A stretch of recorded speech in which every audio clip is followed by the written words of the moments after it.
क्या आप अपने करियर को लेकर सच में सीरियस हैं और वो सब कुछ सीखना चाहते हैं जो आपको बड़ी कंपनी में एक अच्छा पोस्ट दिला सकता है, लेकिन वो सब सीखने का मौका नहीं मिल रहा? तो ये वीडियो आपके काम की है। दोस्तों, अभी तक आपने हमारा चैनल सब्सक्राइब नहीं किया है तो उसे जल्दी से सब्सक्राइब कर लीजिए और बेल आइकन जरूर दबाइए, ताकि मैं जब भी अपना एक्सपीरियंस शेयर करना चाहूँ तो नोटिफिकेशन मिल जाए। टैली ERP9 एक बहुत पॉपुलर अकाउंटिंग सॉफ्टवेयर है जिसकी मदद से बिजनेस के ट्रांजैक्शंस और डेटा को अच्छी तरह मैनेज किया जाता है। इसे श्याम सुंदर गोयनका और उनके बेटे भरत गोयनका ने 1986 में लॉन्च किया था और आपको जानकर गर्व होगा कि इतना पॉपुलर अकाउंटिंग सॉफ्टवेयर अपने देश का ही है। इसे सीखना इतना भी कठिन नहीं है जितना कि इसके बिना जॉब पाना। इसलिए दोस्तों, मैं तो यही कहूँगा, अगर अकाउंटिंग के क्षेत्र में करियर बनाना चाहते हैं तो वीडियो में बताई बातों को स्टेप बाय स्टेप सीखें, कामयाबी जरूर मिलेगी। सीखने के लिए आपके कंप्यूटर में टैली सॉफ्टवेयर इंस्टॉल होनी चाहिए। अगर नहीं है तो टैली की वेबसाइट से डाउनलोड कर सकते हैं। इसके लिए ब्राउज़र में सिंपली टाइप करें टैली ERP9 डाउनलोड और एंटर कर दें। इसे ओपन करने पर यहाँ दो ऑप्शन है, इंस्टॉल नाउ और डाउनलोड का। अगर इसी पीसी में इंस्टॉल करना चाहते हैं तो इंस्टॉल नाउ पर क्लिक करें, और यदि यहाँ से डाउनलोड करके किसी दूसरे पीसी में इंस्टॉल करना चाहते हैं तब डाउनलोड पर क्लिक करें। मैं इंस्टॉल नाउ पर क्लिक करूँगा, जिससे यहाँ एक सेटअप फाइल डाउनलोड हो जाएगा। इसे रन कराने पर यहाँ इस तरह का इंस्टॉलेशन विंडो ओपन हो जाएगा, जहाँ से हम इंस्टॉलेशन का ड्राइव चेंज कर पाएंगे। बाय डिफ़ॉल्ट यह C ड्राइव में इंस्टॉल होगा, लेकिन इसे किसी दूसरे ड्राइव में इंस्टॉल करना ज़्यादा सेफ होता है, क्योंकि अगर कभी कंप्यूटर में कोई प्रॉब्लम हो जाती है जिससे उसे फॉर्मेट करने की ज़रूरत पड़ती है, तब भी आपके टैली का डेटा सेफ रहेगा। तो इंस्टॉलेशन ड्राइव चेंज करने के लिए सिर्फ C की जगह कोई और ड्राइव जैसे कि F लिख दीजिए और आगे के कुछ फोल्डर डिलीट कर दीजिए। अब टैली पाथ चेंज हो गया, और जब इंस्टॉल पर क्लिक करेंगे तब टैली आपके कंप्यूटर के F ड्राइव में tally.erp9 के फोल्डर में इंस्टॉल हो जाएगा। जब इंस्टॉलेशन कंप्लीट हो जाएगा तब एक टैली का आइकॉन डेस्कटॉप पर दिखेगा, जहां से आप टैली ओपन कर सकते हैं।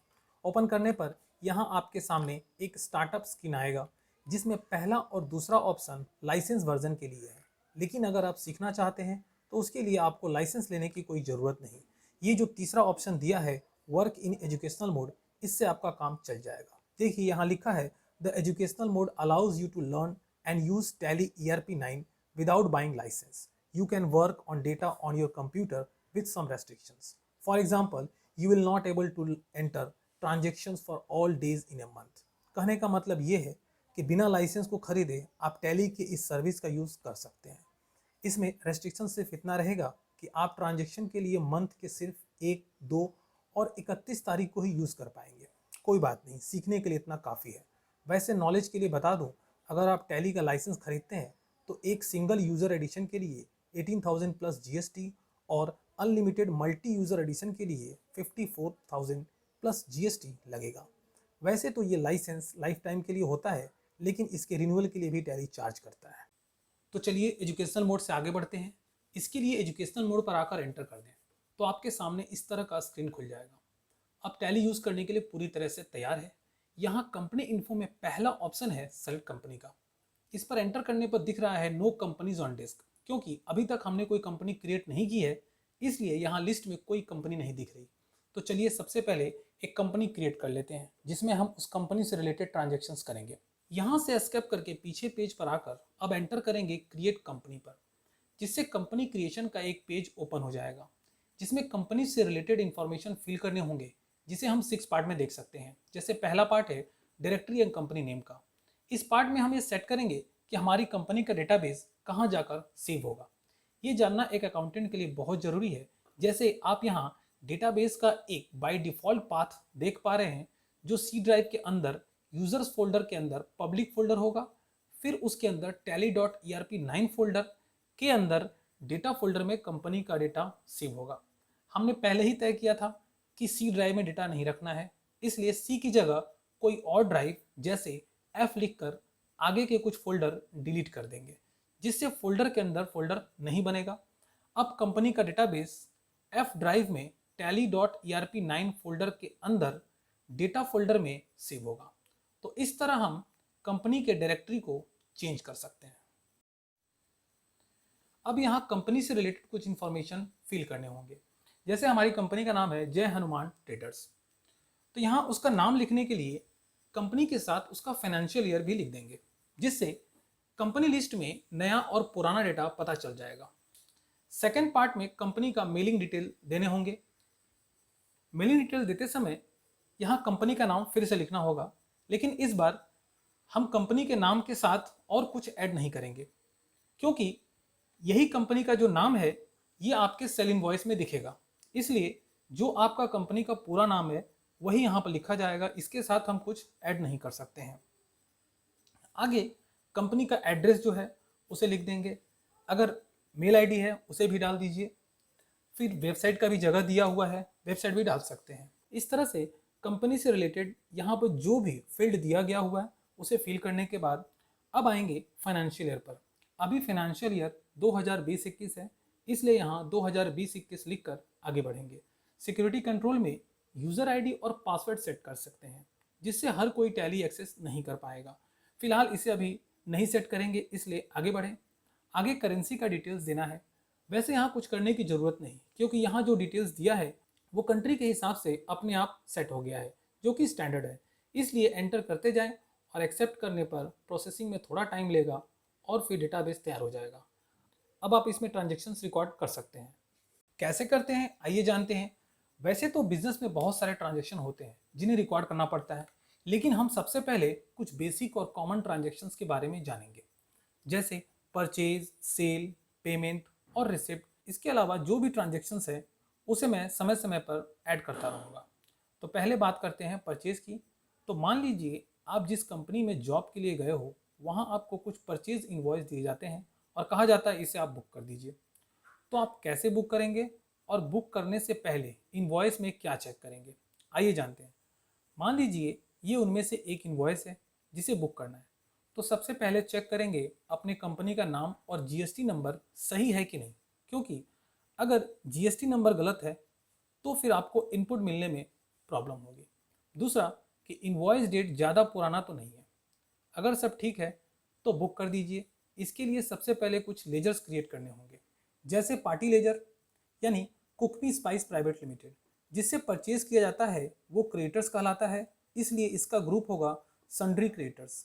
फिर जो आइटम खरीदा गया है उसे क्रिएट करना होगा और यहाँ जो परचेज हो रहा है उसे भी एक पहचान देंगे। सही MIS रिपोर्ट के लिए ये बहुत ज़रूरी होता है कि आप डेटा को सही तरीके से टैली में फीड करें, ताकि आगे चलकर आप मनचाहा रिपोर्ट निकाल पाए।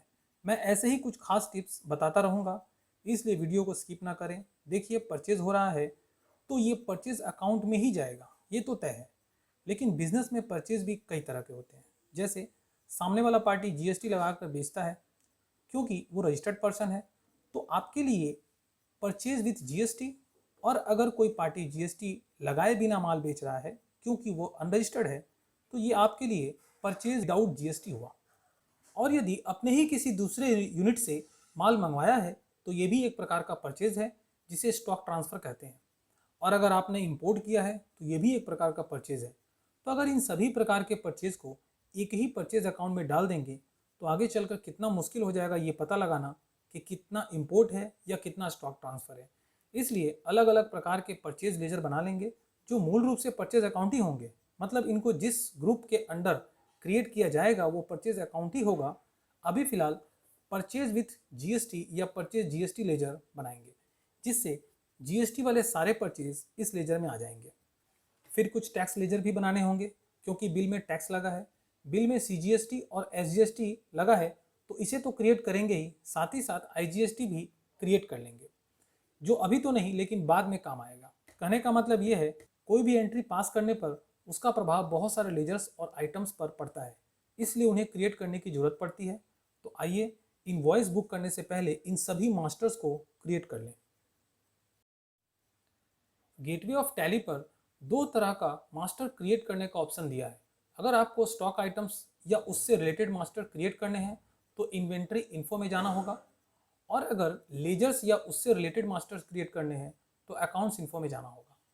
हम पहले पार्टी लेजर, परचेज लेजर और टैक्स लेजर्स क्रिएट करेंगे, इसलिए अकाउंट्स इन्फो में जाएंगे, जहां से लेजर्स में जाने पर सिंगल लेजर और मल्टीपल लेजर के ऑप्शन मिल जाएंगे, जहां से आप किसी लेजर को क्रिएट यानी नए लेजर को बनाना, डिस्प्ले यानी पहले से क्रिएटेड लेजर्स की डिटेल्स को देखना, और ऑल्टर यानी पहले से क्रिएटेड लेजर्स में कोई चेंज करना हो तो कर सकते हैं।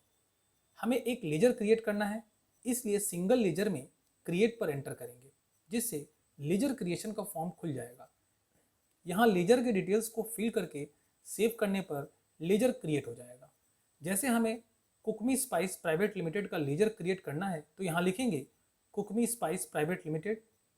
अलियास में लेजर का शॉर्ट नेम या लेजर कोड लिखा जाता है, वैसे नहीं भी लिखेंगे तो चलेगा। आगे बढ़ते हैं। यहाँ पूछा जा रहा है कि ये लेजर किस ग्रुप के अंडर खोलना है, तो कुकमी हमारा क्रिएटर है, इसलिए ग्रुप सेलेक्ट करेंगे सन्ड्री क्रिएटर्स।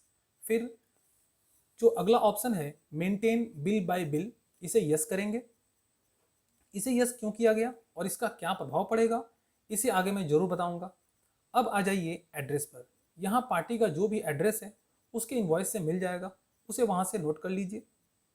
साथ ही अगर पार्टी ने अपने इनवॉइस में अपना बैंक डिटेल्स दिया है तो उसे भी लिख सकते हैं। फिलहाल नो करके आगे बढ़ते हैं। आगे पार्टी का टैक्स रजिस्ट्रेशन डिटेल देना है। अगर यहाँ सिर्फ पैन और आईटी नंबर का ही ऑप्शन दिया है, जीएसटी डिटेल्स फिल करने का ऑप्शन नहीं दिख रहा, जो बहुत ज़रूरी है, तो आपको एक छोटा सा सेटिंग करना होगा, जिससे यहाँ जीएसटी का डिटेल्स का ऑप्शन मिल जाएगा। ये सेटिंग बिल्कुल वैसा ही है जैसे मोबाइल में आप कितने सारे सेटिंग करते रहते हो। सेटिंग के लिए सिंपली प्रेस करें F11 और फिर F3। यहाँ फर्स्ट ऑप्शन को यस कर दें, जो है इनेबल जीएसटी, और फिर कंट्रोल A से सेव करते ही देखिए जीएसटी डिटेल का ऑप्शन ये रहा आपके कंप्यूटर स्क्रीन पर। रजिस्ट्रेशन टाइप जानने के लिए कि पार्टी ने कौन सा रजिस्ट्रेशन ले रखा है, कंपोजिशन या रेगुलर, ये दोनों टाइप के रजिस्ट्रेशन क्या होते हैं, इसे जीएसटी के सेशन में हम आगे डिस्कस करेंगे।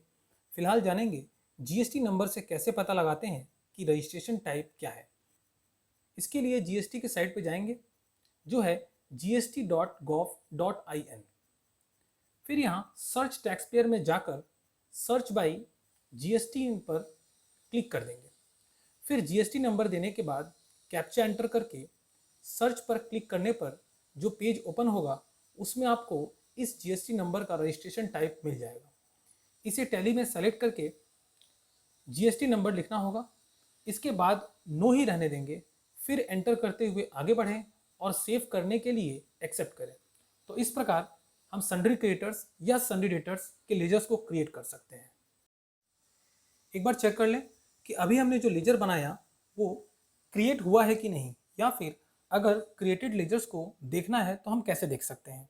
इसके लिए फिर से अकाउंट्स इन्फो में जाएंगे, जहां से लेजर से डिस्प्ले में जाकर अभी हमने जो लेजर बनाया उसे देख सकते हैं, या अगर हमें लगता है कि लेजर में कुछ चेंज करना है तो वो भी कर सकते हैं। उसके लिए ऑल्टर में जाएंगे और जो भी चेंज या ऑल्टर करना है उसे चेंज करने के बाद सेव करने के लिए कंट्रोल A प्रेस कर देंगे। तो यहाँ आप किसी भी लेजर को क्रिएट, डिस्प्ले या ऑल्टर कर सकते हैं। अगर यही काम एक से अधिक लेजर्स के लिए करना चाहते हैं तो मल्टीपल लेजर्स का ऑप्शन में जा सकते हैं। अब बारी है परचेज लेजर क्रिएट करने की, तो इसके लिए भी वैसे ही अकाउंट्स इन्फो से लेजर में जाएंगे और फिर क्रिएट पर एंटर कर देंगे, जिससे एक लेजर क्रिएशन का फॉर्म खुल जाएगा। लेजर का नाम लिखेंगे परचेज जीएसटी। इसे किसके अंडर बनाएंगे, ये एक परचेज लेजर है इसलिए इसे परचेज अकाउंट के अंडर बनाएंगे। तो यहाँ अंडर में सेलेक्ट करेंगे परचेज अकाउंट। फिर अगला option inventory values are affected, इसे यस रखेंगे और फिर टाइप ऑफ लेजर में नॉट एप्लीकेबल चूज करेंगे, क्योंकि ये लेजर ना तो डिस्काउंट का है और ना ही इनवॉइस राउंडिंग का, इसलिए नॉट एप्लीकेबल चूज करके आगे बढ़ेंगे। अगला ऑप्शन है इज जीएसटी एप्लीकेबल, इसे एप्लीकेबल रखेंगे और सेट ऑल्टर जीएसटी डिटेल को नो ही रहने देंगे। टाइप ऑफ सप्लाई में गुड्स, फिर आगे एंटर करते हुए सेव कर लें। तो इस तरह से परचेज लेजर क्रिएट हो गया। अब टैक्स लेजर भी वैसे ही क्रिएट करेंगे। जीएसटी में 3 तरह का टैक्स लगते हैं, तो हमें 3 टैक्स लेजर बनाने होंगे। तो इस बार मल्टीपल लेजर के ऑप्शन से तीनों लेजर को एक साथ बनाएंगे। आइए बनाते हैं। सबसे पहले अकाउंट्स इन्फो से लेजर में और फिर मल्टीपल लेजर्स में क्रिएट पर एंटर कर देंगे। यहाँ सबसे पहले ग्रुप पूछ रहा है, तो टैक्स लेजर को ड्यूटीज एंड टैक्सेस के अंदर क्रिएट किया जाता है, इसलिए यहाँ चूज करेंगे ड्यूटीज एंड टैक्सेस। फिर लेजर का नाम जैसे आईजीएसटी इनपुट, ये किसके अंडर होगा ये अपने आप फिल हो जाएगा। फिर सीजीएसटी इनपुट और फिर एसजीएसटी इनपुट। एक्सेप्ट करने पर तीनों लेजर एक साथ क्रिएट हो जाएंगे आप चाहे तो वैसे ही अकाउंट्स इन्फो में जाकर चेक कर सकते हैं। अब स्टॉक आइटम भी क्रिएट कर लेंगे। अभी हमने जो लेजर बनाया उससे ये थोड़ा अलग है, क्योंकि ये स्टॉक आइटम है जिसे इन्वेंट्री भी बोलते हैं। तो इसे क्रिएट करने के लिए अकाउंट्स इन्फो के बजाय इन्वेंट्री इन्फो में जाएंगे। फिर यहाँ से स्टॉक आइटम, जिसमें लेजर जैसे ही क्रिएट, डिस्प्ले और ऑल्टर के ऑप्शन मिल जाएंगे। यहाँ हमें स्टॉक आइटम क्रिएट करना है, इसलिए क्रिएट में जाएंगे, जिससे स्टॉक आइटम क्रिएशन का एक फॉर्म खुल जाएगा। इसमें स्टॉक का डिटेल भरकर सेव करने पर स्टॉक आइटम क्रिएट हो जाएगा। सबसे पहले है नाम, तो यहाँ प्रोडक्ट का नाम लिखेंगे। यहाँ भी अलियास है, जिसमें चाहे तो प्रोडक्ट का शॉर्ट नेम या फिर कोड लिख सकते हैं। आगे है अंडर, मतलब यह जो प्रोडक्ट है इसकी कैटेगरी क्या है। यहाँ प्राइमरी दिया है, मतलब इसकी कोई स्पेसिफिक कैटेगरी तय नहीं की गई। तो चाहे तो प्राइमरी चूज करके भी क्रिएट कर सकते हैं, लेकिन MIS रिपोर्ट के लिए ये सही तरीका नहीं है, क्योंकि ऐसा करने पर तेल और मसाले सब एक ही ग्रुप में आ जाएंगे। ग्रुप बनाने के लिए कर्सर को ग्रुप के जगह पर लाकर सिंपली प्रेस करेंगे Alt+C। इससे स्टॉक ग्रुप क्रिएशन का एक फॉर्म खुल जाएगा। तो सबसे पहले ग्रुप का नाम लिखेंगे, जैसे हमें मसाले का ग्रुप बनाना है इसलिए लिखेंगे स्पाइसेस। अब इसे भी एक ग्रुप देने की ज़रूरत पड़ेगी, तो दे देंगे प्राइमरी। आगे यूनिट्स का ऑप्शन दिया है, जिसमें ये फीड करना है कि ये जो प्रोडक्ट है इसकी इकाई क्या है, मतलब ये किलोग्राम में खरीदा गया है या कि पीस में। बिल में देखने से पता चलता है कि इसकी इकाई किलोग्राम है, इसलिए यहाँ किलोग्राम चूज करेंगे, लेकिन यहाँ किलोग्राम नहीं दिख रहा है, तो इसे क्रिएट करना होगा। इसके लिए सिंपली प्रेस करेंगे Alt+C। इससे यूनिट क्रिएशन का एक फॉर्म खुल जाएगा। सिंबल में लिखेंगे kg और फॉर्मल नेम में किलोग्राम। फिर किलोग्राम का यूनिट क्वांटिटी कोड को चूज कर लेंगे और फिर last option number of decimal places में 2 लिखेंगे और फिर एक्सेप्ट कर लेंगे। देखिए यहाँ यूनिट में kg शो हो रहा है। अब यहाँ कुछ GST रिलेटेड डिटेल देने हैं। एप्लीकेबल चूज करने के बाद सेट ऑल्टर GST को यस करने पर फिर से एक फॉर्म खुल जाएगा, जिसमें F12 प्रेस करके हम यहाँ के सभी ऑप्शन को यस कर लेंगे, जिससे फॉर्म के सारे डिटेल शो होने लगेंगे। यहाँ आइटम का डिस्क्रिप्शन लिख सकते हैं, मैंने लिखा कुकिंग स्पाइसेस। फिर गुड्स के लिए HSN कोड लिखना होता है। बिल में गुड्स का HSN नंबर है 0904, जिसे यहाँ लिख देंगे। आगे पूछा जा रहा है कि ये क्या नॉन GST गुड्स है। दोस्तों, अभी भी ऐसे बहुत सारे गुड्स हैं जिन पर GST नहीं लगता। अगर ये उनमें से एक है तो चूज करें यस, लेकिन अभी हम जिस गुड्स की बात कर रहे हैं वो नॉन GST गुड्स की कैटेगरी का नहीं है, इसलिए हम यहाँ लिखेंगे नो। आगे पूछा जा रहा है कि टैक्स का कैलकुलेशन किस पर करेंगे, तो चूज करेंगे ऑन वैल्यू और टैक्सेबिलिटी को टैक्सेबल। फिर टैक्स रेट लिखेंगे, जैसे इसका है 5%, इसलिए यहाँ 5 और फिर एंटर करके बाहर आ जाएंगे, जिससे हम वापस स्टॉक आइटम क्रिएशन के फॉर्म में आ जाएंगे। टाइप ऑफ सप्लाई होगा गुड्स, फिर एंटर करके एक्सेप्ट कर लीजिए। तो इस प्रकार एक एक करके सारे लेजर्स और आइटम्स को क्रिएट कर लिया गया, जिनकी परचेज इनवॉइस बुक करते समय जरूरत पड़ेगी। तो आइए अब परचेज इनवॉइस बुक करें। इसके लिए गेटवे ऑफ टैली से अकाउंटिंग वाउचर में जाएंगे। यहाँ से किसी भी प्रकार की एंट्री कर सकते हैं, जैसे अभी स्क्रीन पर पेमेंट का वाउचर खुला है, तो यहाँ से पेमेंट वाली सारी एंट्री हम कर सकते हैं। इसी प्रकार अगर रिसिप्ट यानी पैसा मिला है तो उसकी एंट्री करनी है तो F6 प्रेस करना होगा, जिससे रिसिप्ट का वाउचर खुल जाएगा। इसी तरह कॉन्ट्रा एंट्री के लिए F4, जर्नल के लिए F7, सेल्स के लिए F8 और परचेज के लिए F9 को प्रेस करेंगे। हमें परचेज की एंट्री पास करनी है, इसलिए F9 प्रेस करेंगे, जिससे हमारे सामने परचेज एंट्री पास करने के लिए परचेज वाउचर ओपन हो जाएगा। अब इनवॉइस में जो इन्फॉर्मेशन है उसे यहाँ फीड करेंगे। जैसे सबसे पहले इनवॉइस डेट की बात करें तो यहाँ हम देख रहे हैं इनवॉइस पर 2 डेट दिख रहे हैं, एक प्रिंट किया हुआ है और एक हैंड रिटन है। प्रिंट किया हुआ जो है वो सप्लायर ने जब इनवॉइस जनरेट किया था तो ये इनवॉइस का डेट हुआ, लेकिन जिस दिन हमने गुड्स रिसीव किया उस दिन ये हमने इस इनवॉइस पर वो डेट लिख दिया। तो एक हो गया है डेट ऑफ इनवॉइस और एक है जिसे हमने लिखा है वो है डेट ऑफ रिसिप्ट, यानी कि इस दिन गुड्स हमारे गोडाउन में पहुंचा। तो हम जो एंट्री करेंगे वो गुड्स रिसिप्ट डेट पर करेंगे। यहाँ डेट है 2 अप्रैल 2020, इसलिए परचेज वाउचर का पहले डेट चेंज कर लेंगे। इसके लिए सिंपली प्रेस करेंगे F2 और फिर डेट लिख कर एंटर कर देंगे, तो डेट चेंज हो जाएगा। तो यहाँ से आगे बढ़ेंगे।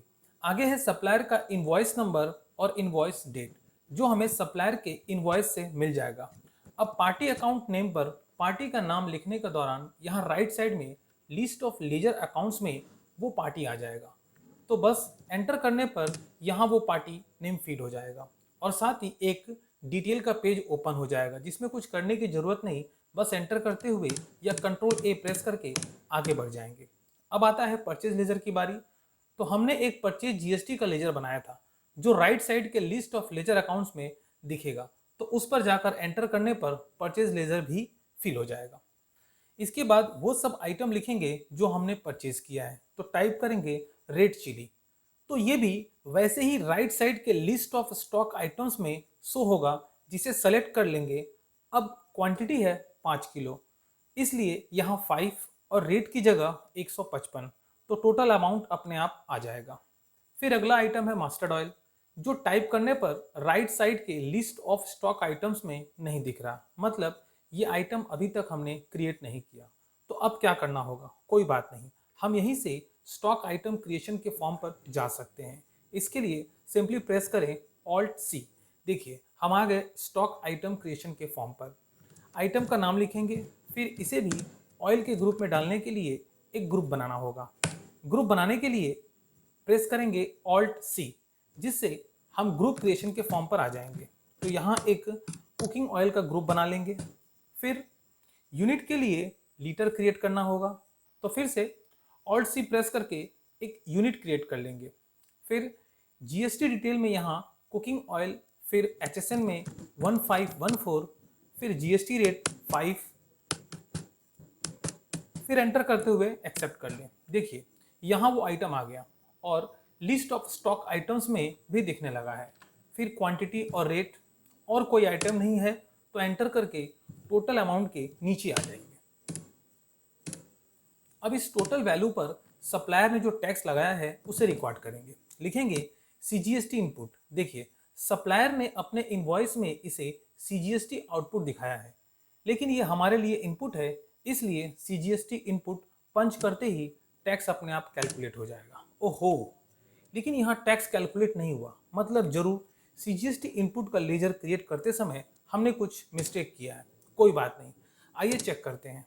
इसके लिए इस वाउचर से बाहर जाने की जरूरत नहीं, बस सीजीएसटी इनपुट लेजर पर आकर प्रेस करेंगे कंट्रोल एंटर, जिससे ये लेजर ऑल्टरेशन मोड में ओपन हो जाएगा, जिसमें हम कुछ भी बदलाव कर सकते हैं। देखिए यहाँ टाइप ऑफ ड्यूटी या टैक्सेस में अदर्स चूज किया गया है, जबकि जीएसटी होना चाहिए। तो जीएसटी चूज करके टैक्स टाइप में चूज करेंगे सेंट्रल टैक्स, क्योंकि सीजीएसटी का मतलब सेंट्रल टैक्स होता है। फिर कंट्रोल ए से सेव करते ही देखिए टैक्स कैलकुलेट हो गया।